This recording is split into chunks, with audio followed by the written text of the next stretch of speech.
ডুম্বুর নগরে দীর্ঘদিনের ক্ষোভ এবার প্রকাশ পেল রাস্তায়।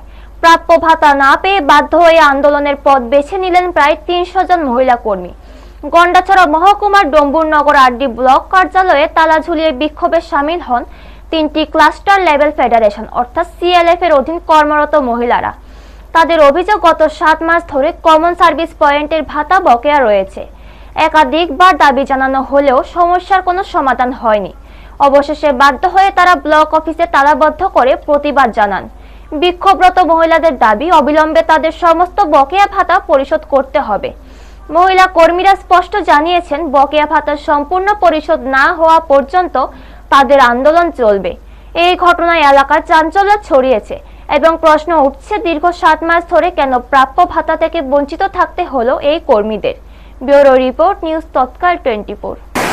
কি সমস্যা আপনাদের, কেন তালা দিলেন? আমরা তালা দেওয়া হয়েছিল, আমরা আজকে ৭-৮ মাস ধরে আমরা টাকা দেওয়া হইতেছে না। তারপরে আমরা একটা ড্রাইভ কাজ করছি, এক্সট্রা কাজ করছি, যে একটা কিসের টাকা? আমরা প্রজেক্ট একটা সিএসপি টাকা, এরপরে আমরা একটা ড্রাইভের কাজ করছি, যে ট্র্যাপসে থেকে আমরা কাজ আছে টিএলএম থেকে ত্রিপুরা সমাবেশে আজীবিকা যোজনা একটা প্রজেক্ট আসছিল। তো এক্সট্রা কাজ এটা আমরা অনেক দূরে দূরে যেয়ে কাজ করছি। কিন্তু প্রথমে আমরা কোয়া হয়েছিল যে অ্যাডভান্স আমরা ৫,০০০ টাকা দেওয়া হইব, কিন্তু আমরা কোনো ৫,০০০ টাকা দেওয়া হয়েছে না। এরপরে কোয়া হয়েছে যে 2টা ভাড়া করার পর ৫,০০০ টাকা দেওয়া হইব, কিন্তু তাও দেওয়া হয়েছে না।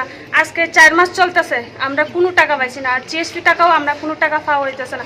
জিগাইলে কইব দিতাছি করে, কিন্তু না, কোনো টাকাই দেওয়া হইতেছে না।